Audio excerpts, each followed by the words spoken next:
स्वागत है बच्चों आप सभी का भूषण साइंस एंट्रेंस के यूट्यूब चैनल पे। और मैं हूं भूषण अटवार, आप सभी का स्वागत करता हूं इस चैनल पे। और आज बच्चों हम एम्स के बारे में थोड़ा डिटेल में बात करने वाले हैं।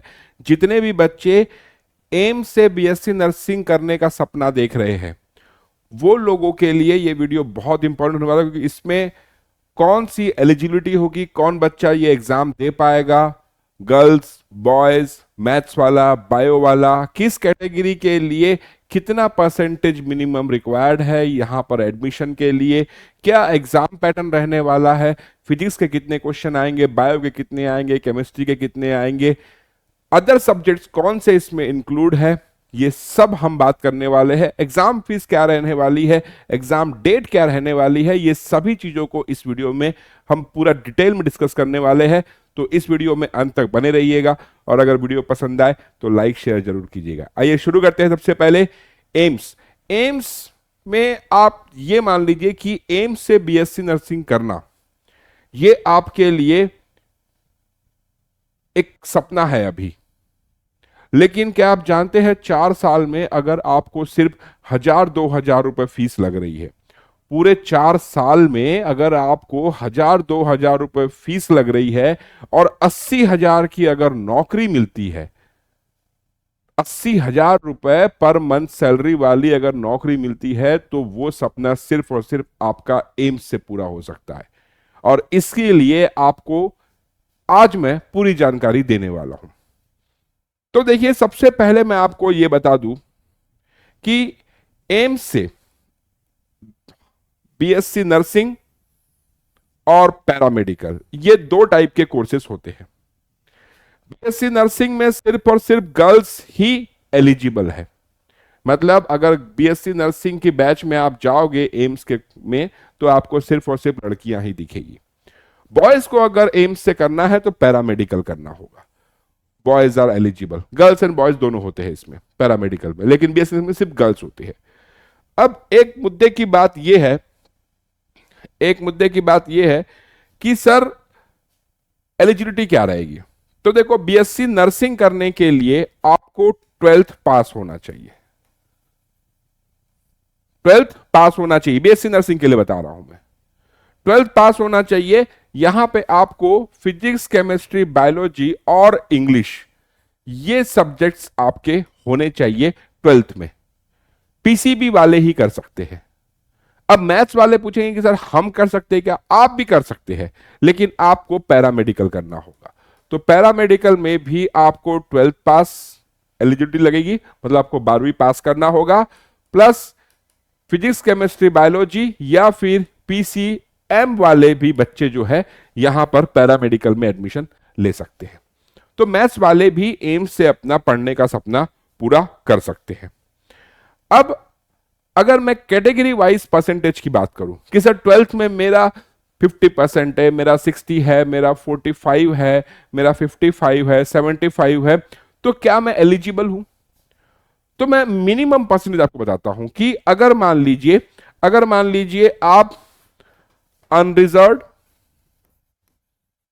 ओबीसी या फिर ईडब्ल्यूएस के कैंडिडेट हैं, तो आपको बीएससी नर्सिंग एम्स से करने के लिए मिनिमम 55% की दरकार होगी। मतलब आपके 12th में 55% कम से कम होने चाहिए। वहीं पे अगर मान लीजिए आप एससी या फिर एसटी कैटेगरी से बिलोंग करते हैं तो आपको 50% पे भी आप यहां पर एडमिशन के लिए एलिजिबल है, बशर्ते आपको बीएससी नर्सिंग का एंट्रेंस जो होता है एम्स का अलग से एग्जाम होता है उसको क्वालिफाई करना होगा। आप एग्जाम देने के लिए एलिजिबल रहोगे। तो यूआर, ओबीसी और ईडब्ल्यूएस वाले 55% और एससी एसटी वाले 50%। वहीं पर अगर पैरामेडिकल की बात करें तो पैरामेडिकल में थोड़ी छूट दी हुई है। कैसे छूट दी हुई है? तो यहां पर अनरिजर्व्ड, ओबीसी और ईडब्ल्यूएस, इनको अगर आप देखोगे तो ये 50% इनका मिनिमम परसेंटेज है। 50% 12th में होना चाहिए। वहीं पर अगर आप एससी या फिर एसटी कैटेगरी के हैं तो आप 45% पर भी यहां पर एडमिशन ले सकते। तो यहां पर पैरामेडिकल में थोड़ी छूट है, तो छूट ही छूट है भाई, यहां पर पैरामेडिकल में छूट ही छूट है। क्लियर? तो ये एक बात क्लियर हो गई आपकी। अब देखिए हम सिलेबस की बात करते हैं, सिलेबस और एग्जाम पैटर्न क्या रहेगा। तो जब आप बीएससी नर्सिंग का एंट्रेंस देंगे, आप बीएससी नर्सिंग से अगर सॉरी एम्स से अगर बीएससी नर्सिंग का करने का सपना देख रहे हैं और आप अगर एग्जाम देना चाह रहे हैं, तो आपको फिजिक्स, केमिस्ट्री और बायोलॉजी, ये 3 सब्जेक्ट तो आपको पढ़ने हैं, साथ में आपको पढ़ना है जीके। एग्जाम में फिजिक्स के 30 क्वेश्चंस आते हैं, पूरे एमसीक्यू होते हैं, ऑब्जेक्टिव क्वेश्चंस होते हैं। केमिस्ट्री में 30 क्वेश्चंस आएंगे, बायोलॉजी में 30 आएंगे और जीके के 10 क्वेश्चंस आएंगे। जीके ऐसे कोई बहुत भारी नहीं पूछता है, कुछ अलग से आपको पढ़ने की जरूरत नहीं है। पर क्वेश्चन 10 मार्क्स होते हैं, पर क्वेश्चन 1 मार्क्स होते हैं।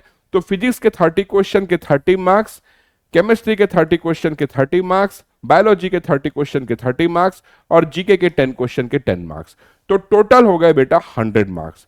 तो आप ये जान लीजिए कि AIIMS BSc nursing entrance exam जो होता है वो 100 मार्क्स का होता है।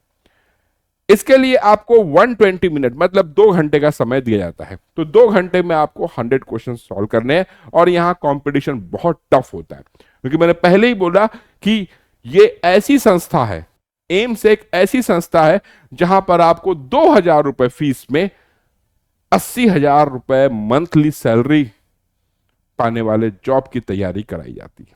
वो कोर्स है ये बीएससी नर्सिंग। अब अगर आप पढ़ना स्टार्ट कर रहे हैं तो फिजिक्स हो, केमिस्ट्री हो और बायोलॉजी हो, इनके लिए आपको 11th and 12th new NCERT को फॉलो करना है। 11th एंड 12th का दोनों का सिलेबस एग्जाम में पूछा जाएगा, तो आपको वो पढ़ना है। और आप एनसीईआरटी ही फॉलो करते हैं, एनसीईआरटी पढ़ते हैं तो भी आपका काम हो जाएगा। लेकिन आप अगर मान लीजिए कि क्वेश्चन प्रैक्टिस अगर करते हैं, एम्स की अगर क्वेश्चन प्रैक्टिस करते हैं, क्वेश्चंस के मॉडल पेपर सॉल्व करते हैं, अगर आप एम्स के लिए सिलेक्टेड चैप्टर वाइज क्वेश्चंस को सॉल्व करते हैं, एम्स के अगर प्रीवियस ईयर क्वेश्चन पेपर को सॉल्व करते हैं, तो आपका सिलेक्शन होने का चांसेस बहुत ज्यादा बढ़ जाता है। देखो 12th का एग्जाम एक अलग चीज है, वहां आपको थ्योरी लिख के आनी थी, लेकिन यहां पर एम्स में ऑब्जेक्टिव क्वेश्चन होने की वजह से आपकी प्रैक्टिस जो है वो सर्वोपरि हो जाती है।